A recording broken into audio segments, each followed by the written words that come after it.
Are you a parent navigating the complexities of co-parenting, family court, or even domestic violence? If you are looking for ways to help protect your children and build a strong and supportive community around you, then look no further. Gray Minds Think Alike is your go-to resource for everything related to the complexities of family life. Join us as we dive into thoughtful conversations with experts and explore practical tips and strategies for tackling the challenges of parenthood in the throes of adversity so that no parent feels alone and every child's safety is protected.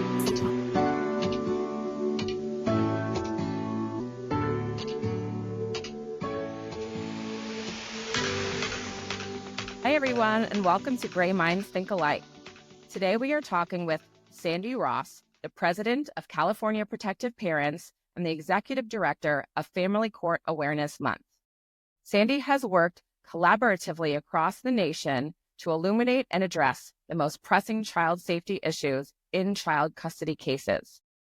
With a master's degree in forensic psychology and a graduate certificate in child adolescent psychology, Sandy was instrumental in the passage of California's Piqui's Law, and in 2023, she received the Los Angeles County Domestic Violence Council's Breaking Silence Survivor Activist Award for displaying a fierce spirit, resilience, courage, and leadership in helping to prevent and end domestic violence. Sandy is a survivor and the protective parent of a now adult child survivor. I spoke with Sandy numerous times about 3 years ago when she got billboards made of various children across the United States who died at the hands of a parent in a family court tragedy. I remember driving on the Florida Turnpike and seeing a giant picture of Giggs with a powerful quote that said, "Is this enough evidence, Judge?" And I will never forget seeing that. Hi, Sandy. Thanks for coming on and speaking with all of us. It's so nice to see you again. Hi, Ellie. Thank you so much for the invitation to join you in this critically important work that you're doing. I just hold you up in the highest regards. I don't know if I could even walk if my story was like yours, and let alone do the advocacy and the work that you're doing. I know that you were able to get Grayson's Law passed in Florida. You're doing this. So just wanted to tell you how much I admire you and what you're doing. It's incredible. Well, thank you. When you I always appreciate that. brought up the billboard, Yeah. working on that project was phenomenal in one sense, to create the awareness of how serious this issue is in family court cases.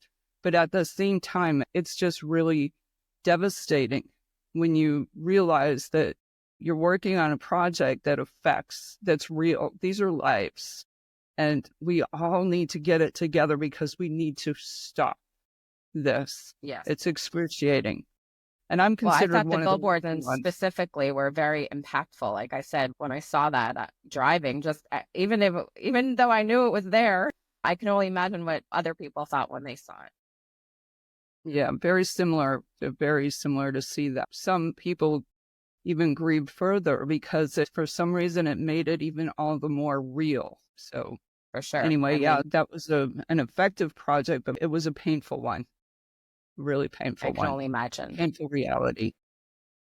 I'd like to just start with just you telling our listeners just a little bit about your background, how you got started with California Protective Parents, and all that good stuff. So I came in contact with the court system in 2005, many years ago. It was a personal experience. And to try to summarize, I met someone who seemed to have the same goals and vision that I did and the same outlook on life, and was really funny and a smart professional. And we ended up in a relationship. I was at a point where I was at that last peak of having a family, like having a child, another child, and just having that family dream. So it started there, and we ended up having my daughter, and there were some red flags that I did not see. Maybe I didn't want to see when I look back in hindsight, right?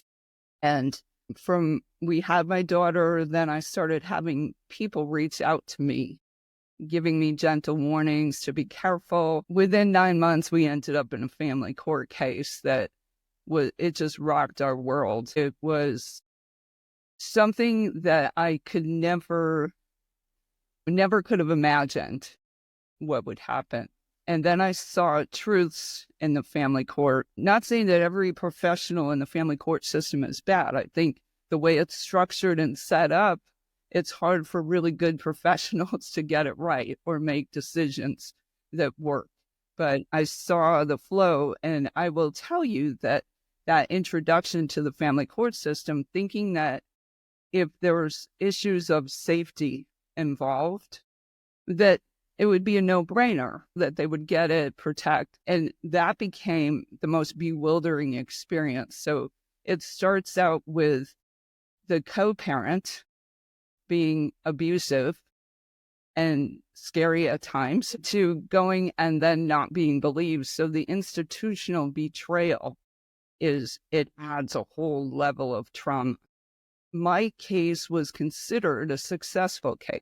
I did not end up in a situation that you have or so many other parents, mothers that I know of whose children were murdered. That is the worst possible outcome. That's what you're trying to prevent. I honestly, when I think about it and apply it to my own world, it literally takes my breath away. So it's living.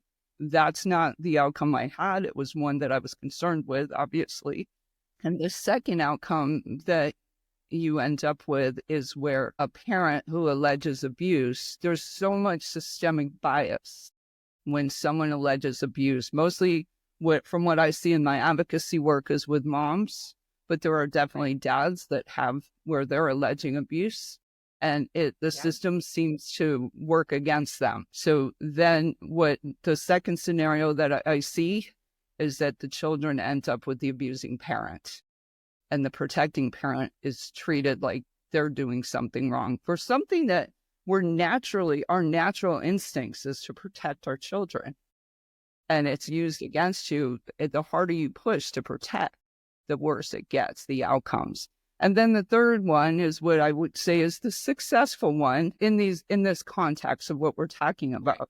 And that is that a protective parent actually ends up with the child, and the abusing parent ends up maybe on supervised visitation. And then it's still not the greatest, because I know from many of the children or the parents that I've supported over the years, and even my own situation, was that most often children will push against wanting to be with the parent who's abusing them.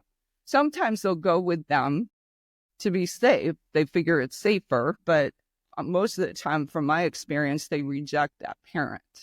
And then they're pushing back on those visits, and that child who's been abused can't even wrap their heads and their hearts around, why is this parent who's protecting me, who seems safe, why is she or he forcing me into relationship? And you can't get into the court stuff and all of that. So that's the third. Those three scenarios are top of my mind and are types of cases that happen quite often. I'm sure there's it's other a conundrum, right? So what do you do? I guess that there is no flat 100% foolproof answer to what do you do, right? Because every case is different. Every case, it could have the same exact variables, the same background, the same situations. There could be, maybe there's domestic violence and it's a middle-class family. It's this, that. There's one little child. The same dynamics, the same situation, but who you end up with in the court system, who knows what, they'll come out with 10 different outcomes. So there's no reliability in the psychology with testing and evaluations. It's knowing that no two people are alike, so you'll never have the same outcome because you don't know what each person is going to do. So in examinations, in psychological examinations, different professionals should come up with the same outcome. Inter-rater reliability, it's called. I was having a blank spot there, but no worries. There's none. So what I tell survivors that reach out to me, I do provide support just as a peer support, just as a protective parent from the past. It's like, you have to take care of yourself first. I think the first thing you need to do is gain an understanding of what the system is. It's what I see is that there's this expectation that many experience that the system is going to help. It's so complex. That's not usually the case when there's abuse in a custody case because the bias is monumental, as we know. So you need to understand and work within what the system is, not what you hope the system is or what you think it should be, because it doesn't work. What I find is that strong survivors with a strong voice that who have justifiable anger, that's not your friend. It's valid. It's almost like someone could have a knife in your back, and when they turn it, you're not supposed to say ouch. That seems to be a common experience, is that you need to, at least in the way that I've approached things, is to just stay calm, stay quiet. I was very lucky to have an attorney who was a real protector and a stand-up guy. So he was able to help with making sure that I was in line. But these are what I say to staying parents. Quiet the best thing? Because I feel like for me, staying quiet would have been detrimental. When I say staying quiet, I'm not saying, in certain regards, it's not like I wouldn't go in and say that you're supposed to do this, and when you engage the anger, and I wouldn't say stay quiet in most situations about what's happening, but there are times when you should. One, you need to tone it down, right? To be able to tone it down, you need to be taking care of yourself, or at least know what's going on. But here's a situation where I was told to stay quiet, and where I caution other parents. If your child is disclosing abuse and the system isn't getting it, and they're starting to look at you like you're coaching the child or you're an alienator, that's the worst label you can get, is being an alienator. Right. If the system is pushing back, and then there's documentation accumulating because you're saying you're protecting your child, or you're saying your child is at risk of abuse or has disclosed abuse. Unfortunately, I see it over and over, especially with child sexual abuse, is that if you keep pushing that issue and they're not believing, then you're going to lose your child. How do you get them to believe if it's happening? Even empirical data shows that most of the time if child sexual abuse comes up, the child ends up with the perpetrator of abuse. If alienation is used as a counter allegation, it depends. It's how do you protect them when they're being abused? There's no patent answer for that. Some say, that's the sad part. Some say that you should do it whatever you can to collect evidence.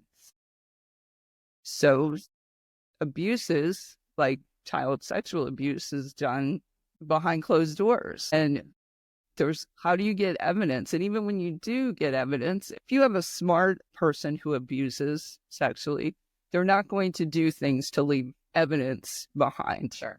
So what happens, what I hear about, are parents who take their children in for examinations, forensic examinations even, and that's used against them, or doesn't make it in reports. I don't know, Allie, if I knew the answer, I think if anybody knew the actual answer, we'd change the system, how they handle these cases tomorrow. I'm of the belief that, and this is not giving legal advice, but I'm of the belief that parents who are suspecting their children are being abused, that they should be video recording. They don't, without the child seeing that. They don't have to use those video recordings, but maybe it at least helps them with their own attorney if they're represented. But there are moments when a child will disclose that are pure moments. And I mean that it's like a no-brainer that something happened. I had met with an expert, a former prosecutor, with a scenario with an abuse case, a sexual abuse case. And that prosecutor said I would have walked that guy to jail. But the system, even if you do catch good, and this is why some attorneys and advocates will say never record. Because Right. even if you do catch sound evidence, it still ends up being used against the protecting parent. Crazy. I don't know what we're supposed to do. My opinion, we need to start over. Right. Yeah. We need to separate these cases, these very complex cases, out of the normal track that they're in. There's so many things, like so many things that can go wrong because we're in a system that, most of this is protected because most of what happens is protected. There's not any real accountability. There's not, from what I could see, there's no numbers when things do go wrong. There are no numbers when things do go wrong of outcomes. So how could you fix something that you can't measure?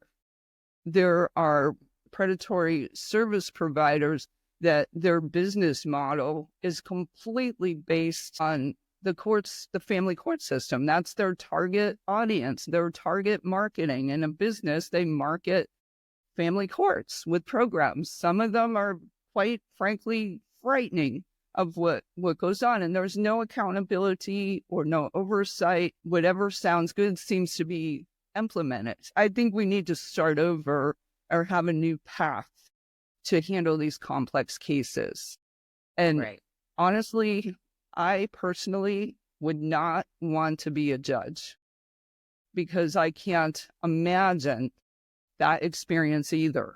Trying to figure it out, even those who are really good, conscientious. I had interviewed an amazing judge, I think it was out of Michigan, and her concern was that something would happen on her time, on her watch, because it's really hard to unravel. But and she was fortunate because she had her law degree and a master's in social work.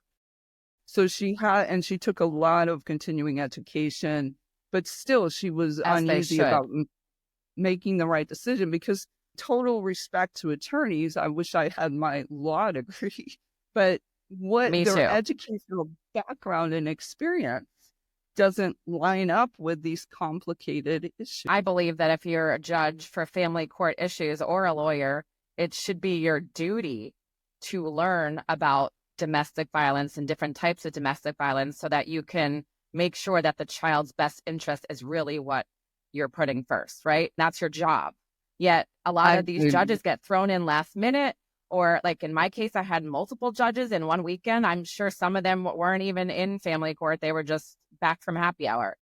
They need to literally put these judges with some accountability to actually learn about what's going on, because if otherwise, they can't make the right decisions. I wholeheartedly agree with that.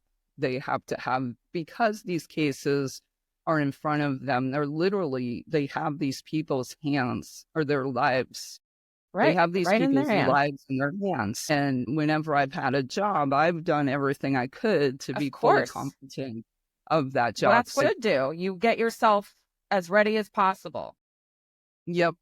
You wouldn't have a doctor operate on a patient that never did that surgery before or didn't know about that disease. Or no, you go through training, you go through school, you go through rounds, you go through years. That's just not the case in family court.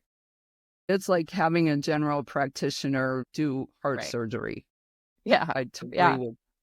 So that's why I think that there should be a path to a court or a program that specifically is centered upon these types of cases.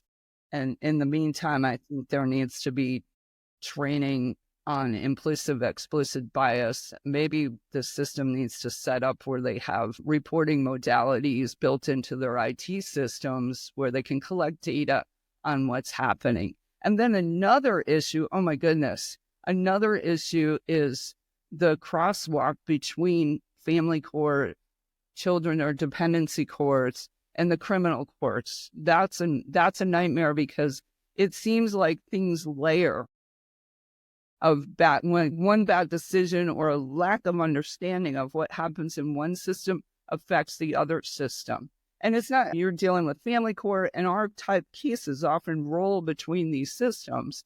And that in itself is a problem. I go back to, there needs to be a separate track. Parents who are committing crimes, because that's what it is, use of crime, should be held accountable at a higher level. But the system needs to figure out how to get to the truth of what's happening. That's another problem. I watched a documentary where a therapist, quote unquote, for a reunification program was asked, she did, I don't know, I think she did 50 weekend intensive camp programs over a couple years, 50 of them. And she was asked, how does she treat or something to this along this effect? What about sexual abuse cases? How many sexual abuse cases did she have? I think she said none. That happens in court. No, nobody's screening for that. Nobody's doing lethality assessments, or maybe definitely the majority of cases. I haven't seen a case yet, maybe one where a lethality assessment was done. But anyway, I can sit here and complain all day, and that's not going to fix it today. But for the survivors in this is to understand the gauntlet of what you go through trying to protect a child in cases with abuse. And I think that the parents think that if social services gets involved, that's going to fix it. And unfortunately, most of the time it doesn't. But still, that bias carries over. If you're in a custody case, you got a black mark on your head, right? Already, you're one of those. But I'm seeing some changes happening there and some trying to gain understanding. So I'll say that. But at least in California, I see one county interested in really learning and getting educated more. Right. But so what I've experienced and seen in a dependency or in a social services case, the caseworker in my own personal case said to me that if another call comes in, she was in person, that she would put my daughter in foster care. Keep in mind, my daughter is telling me things that, and I won't share exactly what that is because I feel like that's her story to tell one day. But she's telling me alarming things that social services should be involved. And because she said that, there was nothing that I can do. How old was she at the time, your daughter? She was just shy of 4. Okay. And so she was disclosing a lot of things that were alarming. And a false report was filed against me. The social worker came out and saw that nothing was going on, but her words were, I said, do you think that one parent could be driving all of this? Because all it really takes is one person with a high conflict or a vendetta to get you in the court system to drive insane amount of litigation and issues. So I said to her, don't you think that one person can drive all of this? She has no idea what I've done to try to calm things down. All she did was make an assumption. And she said, I get what's going on. She said, you are like 2 kids on a playground, and he keeps pushing you, and it's your reaction that's hurting your child. And I was like, wow. So that's when she said that another call comes in, that she will personally see to it that our child is removed, and accuse my reaction of being emotionally abusive. Let me just stop right there and interject, because for me, I did just the opposite and I still had the outcome. Anytime I was pushed and I let it, for Grayson's sake, roll off my shoulder, and Grayson never saw me exhibit because I ignored it. Even though I dealt with it on my own, I ignored as much as possible. I never wrote back. I never responded. And I literally did my best to just ignore it. And it still didn't work out in our favor. Yeah. You know what? I didn't react either. I literally drove 2.5 hours every Tuesday from Los Angeles to San Diego to take a class in San Diego, 2.5 on the way there and 2.5 on the way back, to try to find ways to deal with this, to calm it down, to not react, even when it's justifiable. If you're human, it's justifiable. But yeah, so she had no idea what I had invested in trying to calm things down. I'm not a conflictual person at all. I'm like, I would go around hugging trees and loving people all day if I could. Yeah, I hear you. Nobody likes conflict. Yeah, for sure. So just going back to the survivors dealing with it, is you have to understand what the system is and how to work within that framework. I would recommend highly to get involved with support groups. Yes. One Mom's Battle, for example, that is such a lifeline, and it's connecting with people who've been there and who understand it. And so I often refer people into that to get peer support. We actually just had Tina on about 3 weeks ago. So yeah, we introduced her in the world of One Mom's Battle. Awesome. I wish One Mom's Battle was around when I made the scene in 2005, because it was like crickets. And you asked me how I ended up. You said the same thing. Board. Yeah. There was nobody. So I ended up calling and reaching out, and I found the woman, Connie Valentine, who founded California Protective Parents Association. And I told her what my experience was. And I still remember where I was standing in my front yard when she broke the news to me of what this is. And what's ironic about it is all these years later, I end up on the board and heavily involved in that organization. That's as it should. Yeah. So I get to give back. And that's another thing I would like to go down to, how to help survivors cope and give them tools and ideas. To go back to that list is understand the system. Take care of yourself. Meaning eat healthy. I did not, and forgive yourself if you're not graceful, because I definitely was not graceful at times with this. But you try to get exercise, keep, you got to take care of your health, because that affects your mental health. Yeah, and you need to be ready. It's Navy SEALs level when you have a determined, calculated type.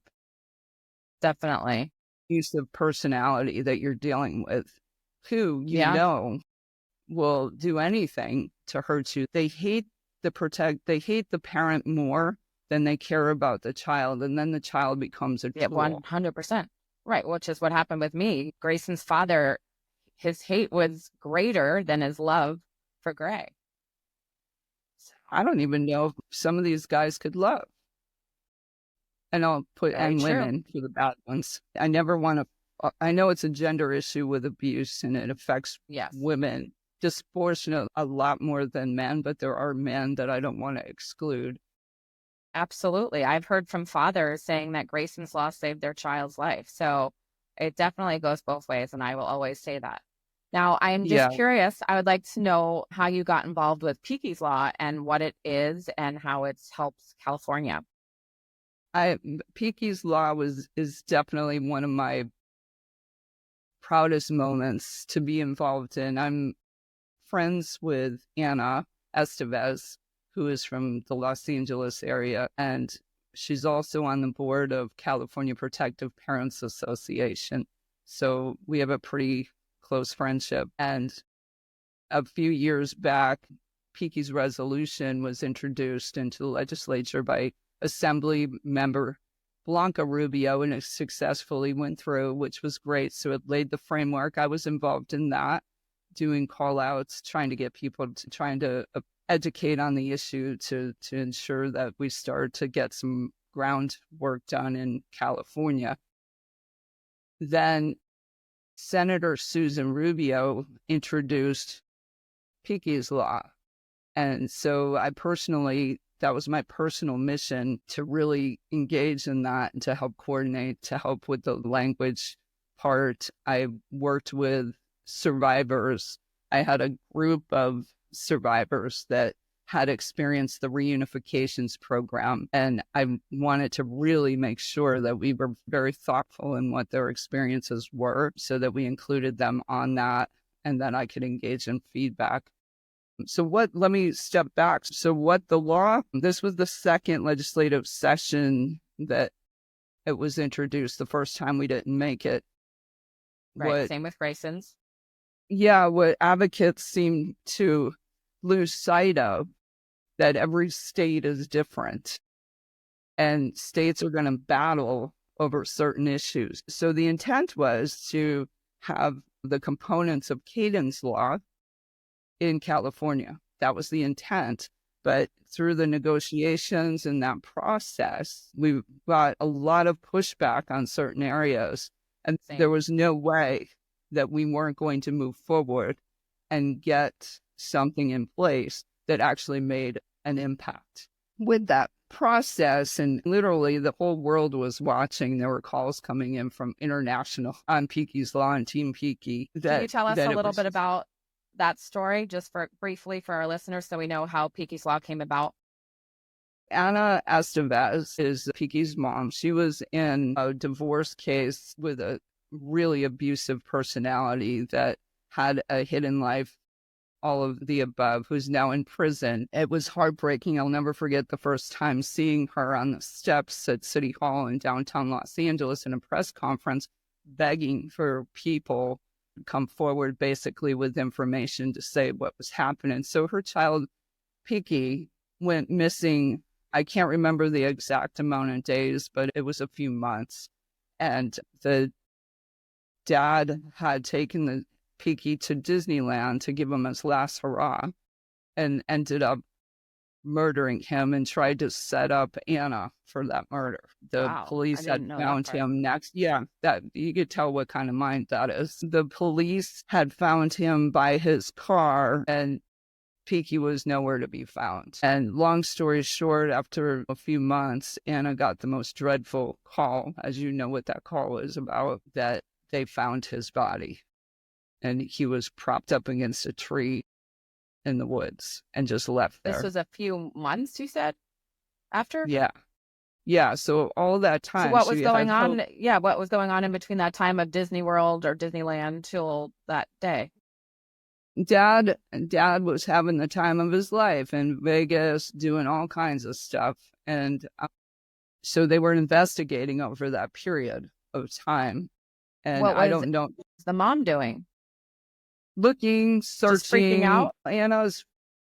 Anna just remained steadfast and keeping in front of the media, keep the message out. Did she think he was just kidnapped? It probably would be better to talk to her for the detail level because I don't want to get any of the facts wrong. But she always held hope that he was still alive and was engaged with so many people they did massive search parties. So they were looking. She was hugely engaged. She called the city of Los Angeles or emailed and made certain, I don't know if demands is the right word, but expectations on help. She called the world wide to get support to find him and still remained having hope until that day when her hope was no longer. And it's heartbreaking. Her story really resonates with me because I feel like I knew her child just because I've been so engaged.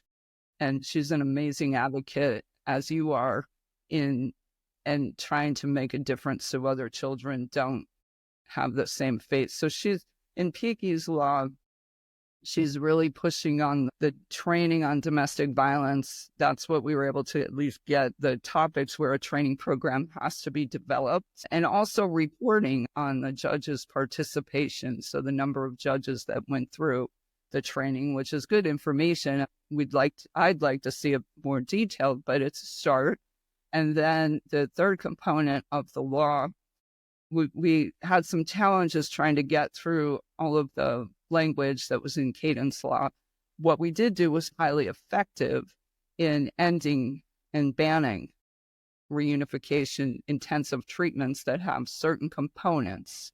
No contact, acutely distressing, no transportation orders, no overnight or multi-day or out-of-state stays. So we took the different tenets within reunification, treatments, programs, or services to at least broaden the scope a little bit.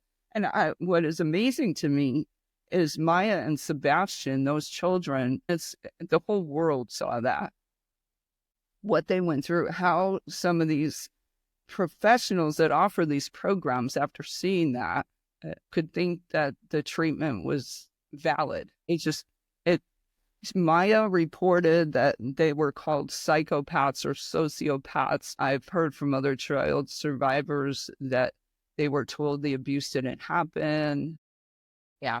I did just hear that reunification was banned in about 5 states. Yes. Yep. So that's a small start. It's a start. And it's just having advocates and states go after it.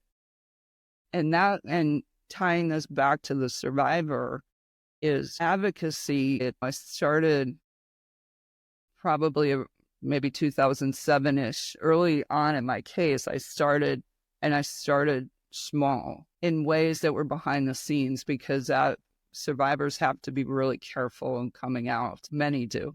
But I got my greatest joy when I was able to make a positive impact in any kind of way. So Family Court Awareness Month, as you know, Tina Swithin was the founder of that, and she came up with the idea. And I'm like, I'm in, because I thought it was a great program. And one of the greatest benefits for me personally, one of the most satisfying things, is watching survivors run with this and get that feeling of, I'm heard. They hear me. Exactly. They see me. Because when you get a proclamation, it just feels so good. I had my city council member literally hand deliver it to me during COVID and say, this is one of the most important ones that we've done. I had another mayor, after she gave it to me, hug me and say, this is so important. I'm a survivor too. I've had cities reach out and call me after I was presented to tell me, oh my gosh, here's what I'm going through. And then I had the same. I actually accepted proclamation in about 5 or 6 cities locally for me. I know I did it in Fort Lauderdale, Plantation, Sunrise, Coral Springs, Weston. And I know for a few of them, the city councilman or the mayor of that city literally said, I am a victim of domestic violence as well. And we're so happy to hand me that proclamation. Yeah. So you never know how many people you're going to touch. And if you can't be at the microphone and you can't have your face out there publicly because of the retaliation, behind the scenes is just as rewarding. Sure. Early on, I talked to survivors who were going through cases with individuals that had psychopathic personalities. That's where I started, because who does that? Who does that kind of behavior? There's something going on. But I started there, and it wasn't open publicly, but yet I had that feeling and connection and identification with another human being to let them know they're loved and I get it, So I would start there if you're still in a case, or you can do things to support the Family Court Awareness Month campaign in the background. You can look up cities and mayors and emails and work on a little team and help them out. It does feel good. Yeah.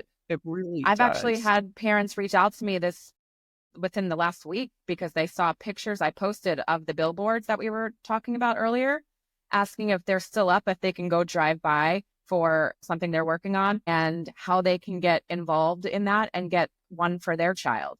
So I had to tell them this was already 2 or 3 years ago, but it was very impactful. Yeah, it's incredible, but the feeling is good. You have to, when you're going through this, you just have to find ways to get experiences of joy somehow in between all the trauma. Yeah. They say the 6th or whatever phase of grief is called making meaning, right? Doing meaningful things that will drive you to want to see another day. I know people ask me all the time how I even get out of bed in the morning. And I say, some days I don't, but the other days I do it because I don't want to give up any more power. And I don't want Grayson's father to see that he has any more control over me and that he didn't win. And I am going to get up and I am going to fight and I'm going to keep talking about it because I have to. You're such a beacon for other parents, as all of those parents who haven't had to survive what you've survived, what Anna Estevez survived, what Kathy Sherlock survived, which Lee survived. It's awful. I could go through a whole list. How to do a better job. These children didn't deserve that. And Nope. how do we prevent that? Even if it was one child, we should be looking at it. But we're talking about almost 1,000 children that were reported, in the media. But CJE had kept track of the numbers of stories reported. Yep. It's heartbreaking. It is alarming. Really I know I went with CJE to DC last year to just try to get some people to meet with us to talk about child safety laws federally. Because even like Caden's law is federal, getting them passed in each state is not easy. Which makes no sense. It does to me it does after going through the process end to end, it makes total sense to me now. Like I see what the roadblocks are, and I think everyone is in it for themselves. Like all of the stakeholders, they're looking at how it will affect the groups that they represent. And they might not understand it because the adversaries of child safety laws, they have put out stories and created uncertainty and doubt and fear and parents' rights and all of this stuff. So I can see now, it's not an easy process. It's one that you need to have thick skin to get through and be effective at it. But it's worth it. I would tell you the most rewarding moment of all of my advocacy, one of the most, there's so many. One of the most rewarding moments was that I had a Zoom call set up for the parents that were in that focus group, like trying to get information from them, their stories. And I got them on the Zoom, and the most amazing thing was to tell them that I just heard the governor sign the law. And they were sobbing, and I could sob right now. Yeah, I was worried that my governor was going to veto Grayson's law because we were just worried that it wouldn't pass, but he signed it. Yeah, I saw that. I was rooting for you from across the country. Yeah. So I guess what's next on the horizon for California protective parents? Right now, we're working on several projects. We have a research survey on our website. It's at caprotectiveparents.org. It's right at the top. If you click on that, I encourage people to participate in all of the credible efforts to gather information about survivors' experiences in the family court system or in the other systems or on any particular category of abuse. The more information that we can present, the better.